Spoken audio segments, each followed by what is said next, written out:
भी कार्यकर्ता की ड्यूटी वहां लगेगी वो तो जाएगा ही जाएगा, पर उसके अलावा भी जिन लोगों की मान लो रिश्तेदारी है, किसी के बिजनेस रिलेशंस हैं, तो जैसे चुनाव पास आएगा तो उनको हम अपने स्तर पर भी कहते हैं कि आप जाके बोल के आओ या फोन करके बात करो। तो वो तो हमारे संगठन की पुरानी रीति नीति है कि जब भी कहीं चुनाव आता है तो हम पूरी पार्टी उसमें लगती है। मैडम मेरे जी जी। एक तो आपने क्योंकि महिला प्रदेश अध्यक्ष है, आपका प्रयास था कि संगठन के अंदर भी वो जो चीज है महिलाओं को लेकर के देखने के लिए उसे आप अभी आपने घोषणा की है, कितने प्रतिशत तक या किस हद तक कर पाएंगे? दूसरा, क्योंकि आपने SIR को लेकर के भी काफी गहन कार्य इससे पहले किया है, अभी SIR को लेकर के कई फरीदाबाद के अंदर, गुरुग्राम के अंदर कई जगह बहुत बड़ा नंबर जो है वो वोट कटने को लेकर के आया। आपके भी BLA 1 BLA 2 इसमें लगे हुए थे, उनका क्या फीडबैक है, क्यों ये वोट कटे और किस तरीके से? पहला सवाल, हमने जैसे एक मैं प्रदेश अध्यक्ष हो गई, उसके बाद 2 हमने सीनियर अपनी बहनों को, जैसे हमारी सुनीता दुग्गल जी पूर्व में सांसद हैं और लतिका शर्मा जी पूर्व में विधायक रही, राष्ट्रीय महिला मोर्चा की कोषाध्यक्ष की ड्यूटी जिम्मेवारी पे रही, और साथ ही साथ 3 बहनें हमारी सचिव की भूमिका में इस समय आई हैं। प्रतिभा सुमन जी हैं और गुरप्रीत कौर जी हैं, मीना चौहान जी हैं। तो महिलाओं की एक प्रमुख भूमिका। और उसके बाद जितने भी हमारे टेक्निकल काम्स हैं, जो टेक्निकल काम जैसे मान लो कोई IT का प्रमुख है, सोशल मीडिया का प्रमुख है, तो अब उसमें जब हमारे सह प्रमुख बनेंगे, क्योंकि अभी उन लोगों की भी टीम्स बननी है, तो उसमें जिस बहन का जो, क्योंकि ये वाले काम हम नॉन टेक्निकल पर्सन को नहीं दे सकते कि सिर्फ देने के लिए आपने दे दिया, because you have to deliver,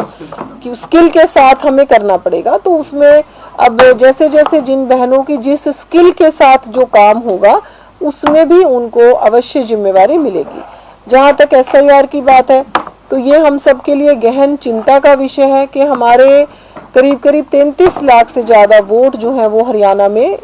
SIR के जो फर्स्ट फेज था उसमें कटे हैं।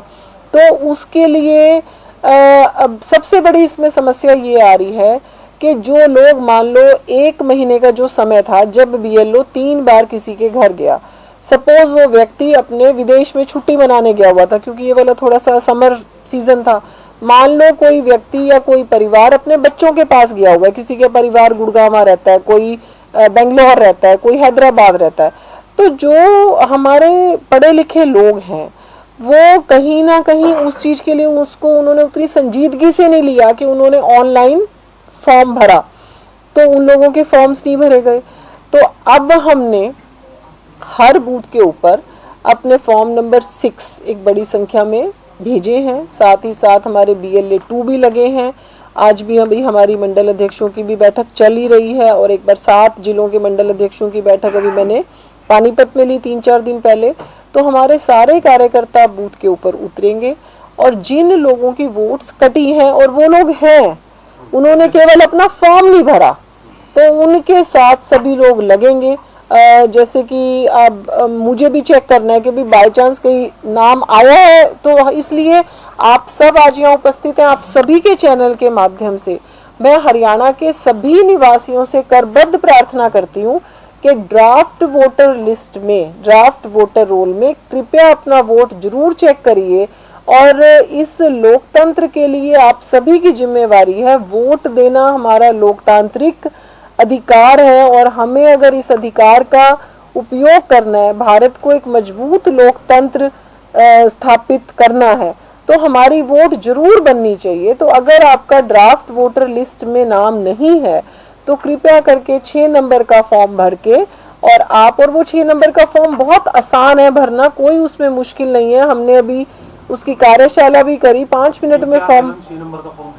जो 6 नंबर का फॉर्म है जो इलेक्शन कमीशन की साइट पर भी है, जो नई वोट बनाने के लिए भरा जाता है। और अगर आपके वोट में कोई त्रुटि है, जैसे मान लो कि आपके नाम की स्पेलिंग गलत हो गई, आपकी एज गलत हो गई, या आपका एड्रेस गलत हो गया, तो उसके लिए हमारा 7 नंबर का 8 नंबर का फॉर्म है, तो 8 नंबर का फॉर्म है, 7 नंबर का फॉर्म कटवाने के लिए है वोट। तो 8 नंबर का फॉर्म भर के और उसके ऊपर आपने अपने हस्ताक्षर करके 8 नंबर का फॉर्म देना है। और 7 नंबर का फॉर्म है, जो कोई मान लो डेड वोटर है और उसका गलती से नाम आ गया, तो वोट कटवाने के लिए 7 नंबर का फॉर्म है। तो 6 नंबर और 8 नंबर का फॉर्म जो है हमने खुद साइन करके देना होता है। तो वो मैं आप सब चैनल्स के माध्यम से आज सभी हरियाणा के वासियों से प्रार्थना करती हूँ कि हमारी शुद्ध वोटर लिस्ट बने। आप मजबूत लोकतंत्र की स्थापना में अपना अपना रोल जो है वो अदा करें, लेकिन वो तभी संभव है जब आपकी वोट होगी। अगर वोट ही हमारी कट जाएगी तो हम अपना रोल नहीं निभा पाएंगे। ऑनलाइन भी लोग वोट बनवा सकते थे, लेकिन जिन लोगों ने ऑनलाइन नहीं बनवाई है तो वो अब सबसे मैं निवेदन करती हूँ कि 6 नंबर का फॉर्म भर के वो जो है वोट जरूर बनवाएं। मैडम एक सवाल है, ये एक सवाल है बहुत जरूरी। मुख्यमंत्री नायब सिंह सैनी खुद चाहते हैं कि हरियाणा से नशा दूर होना चाहिए, तमाम तरीके के प्रोग्राम किए जाए, जबकि अगर देखा जाए तो भारतीय जनता पार्टी की बहुत बड़ी फौज है, और खासकर चाहे आपके पन्ना प्रमुख हो गए, मंडल अध्यक्ष हो गए, या जो भी चीजें लगा ली, तो सरकार के साथ तमाम बीजेपी के संगठन या जो बीजेपी के लोअर लेवल के कार्यकर्ता हैं वो क्यों नहीं सहयोग कर पा रहे? क्योंकि सरकार चाहती है कि नशा दूर हो, लेकिन अभी भी मतलब उसके लिए प्रयास जारी है। तो आप ऐसा कोई मतलब आदेश करेंगे कि ताकि लोग सहयोग करें और नशा आपकी शायद ये विषय ध्यान में नहीं है। ये जो हम अपने पार्टी के सारे प्रोग्राम्स चला रहे हैं और जो भी हमारी बड़ी बैठक छोटी बैठक होती है, उन हर बैठकों में मैंने उसमें अपने कार्यकर्ताओं से 3 तरीके का आह्वान किया है। सभी कार्यकर्ताओं से, जो आप बड़ी फौज की बात कर रहे हो, पहला आह्वान मैंने ये किया है कि जो भी जिस स्तर का कार्यकर्ता है, वहाँ आसपास जो भी कोई स्कूल है, कॉलेज है, उन स्कूल कॉलेजेस में वो नशे के बारे में अवगत कराने के लिए बच्चों के साथ इंटरेक्शन जरूर करें। तो जो भी हमारे कार्यकर्ता जिस भी स्तर के हैं, मैंने उनसे यही सबसे कहा है कि आप किसी ना किसी स्कूल कॉलेज में जाके बच्चों को इसके बारे में अवगत जरूर कराएं। दूसरा विषय कि जो भी स्कूल और कॉलेजेस के आसपास कार्यकर्ता चिन्हित करे, कार्यकर्ता ने कुछ करना नहीं है, वो केवल चिन्हित करे कि कहाँ ऐसा कुछ गड़बड़ हो रही है, कहाँ ये सामान बिक रहा है, और कार्यकर्ता चिन्हित करके केवल अपने जनप्रतिनिधि को या चुनाव लड़े हुए प्रत्याशी को, वहां पर हमारे मेयर हैं, जिला परिषद के चेयरपर्सन हैं, जो भी हमारे चुने हुए जनप्रतिनिधि हैं, एक बार उनको बता दें। उसके बाद कार्रवाई वो चाहे मुख्यमंत्री जी के माध्यम से करवाएं, चाहे वो स्वयं पुलिस के माध्यम से करें। तो ये भी सभी कार्यकर्ताओं को हमने कहा है कि उन स्थानों को चिन्हित करें जहां से ये सामान बिकता है। तीसरा काम,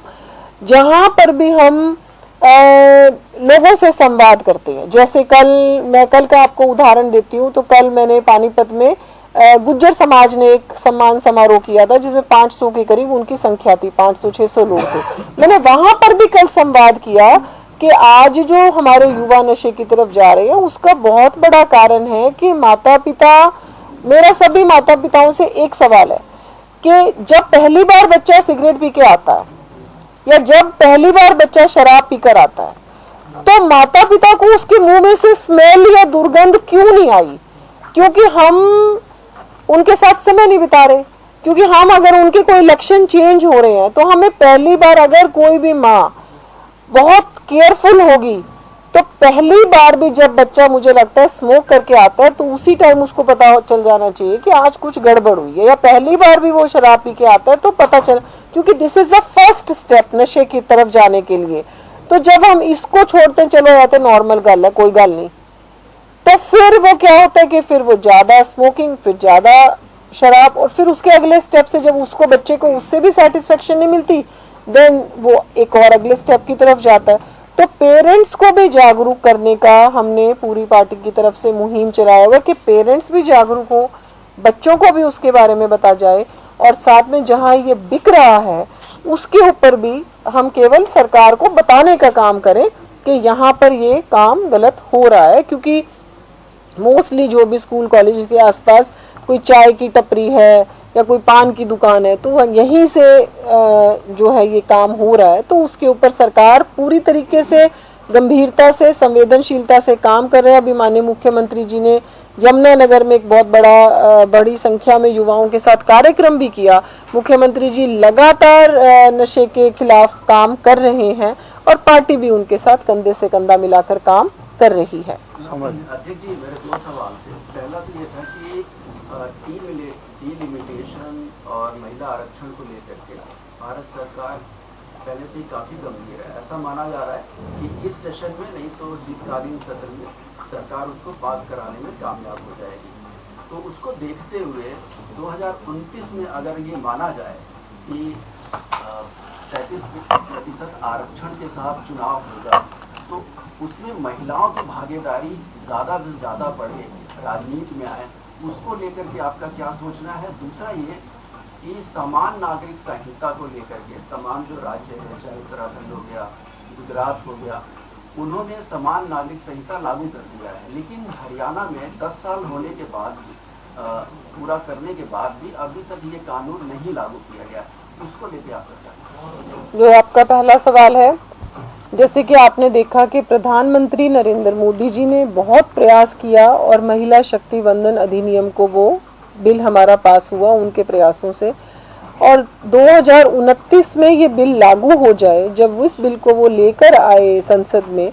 तो चाहे हमारी कांग्रेस थी, चाहे टीएमसी थी, चाहे सपा थी, और इन सब, चाहे हमारी डीएमके थी, इन लोगों ने देश की आधी आबादी के पीठ में छुरा घोंपने का काम किया। आधी आबादी को जो बहुत मुश्किल से प्रधानमंत्री जी की कोशिशों से जो उनको अधिकार मिल रहा था, उस अधिकार का हनन करने का काम इन महिला विरोधी पार्टियों ने करने का काम किया। और लेकिन प्रधानमंत्री नरेंद्र मोदी जी एक ऐसे हमारे नेता हैं जो ना डरते हैं, ना रुकते हैं, ना थकते हैं, ना ही हार मानते हैं। और वो जो है, अब होगा या अगले सेशन तक, अगला जब भी सत्र आएगा, उसमें मैं ये मानती हूँ कि हम सारी की सारी देश की आधी आबादी के साथ, हम महिलाओं के अभिभावक बनकर प्रधानमंत्री जी मजबूती के साथ खड़े हुए हैं, और इस बिल को वो अवश्य ही पास करवाएंगे। और साथ ही साथ जैसे ही परिसीमन होगा, और हम ये मानते हैं कि करीब करीब 90 से 135 सीट्स जो हैं वो हरियाणा में होंगी, और उसी कड़ी में आज पहला सरकार प्रधानमंत्री जी का, राष्ट्रीय अध्यक्ष जी का प्रयास महिला को नेतृत्व देना, और उसके बाद जब मुझे ये जिम्मेवारी दी गई है, तो मेरी भी कोशिश ये रहेगी कि महिलाओं को पहली बात ज़्यादा से ज़्यादा जिम्मेवारियां देना, हर काम के लिए उनको परिपक्व करना, ताकि आने वाले समय में वो अपनी भूमिका निभा पाएं, और ज़्यादा से ज़्यादा महिलाओं को जिनके राजनीतिक क्षेत्र में रुचि है उनको इस काम के साथ जोड़ना, ताकि हम 33% महिलाओं को फील्ड में उतार सकें। तो उसके लिए हम लगातार काम कर रहे हैं, और जहां तक यूसीसी की बात है, वो भी हम जल्दी ही मुख्यमंत्री जी से उसके बारे में चर्चा करेंगे। और आप सभी आज यहाँ पर आए हैं, आप सभी का बहुत बहुत धन्यवाद।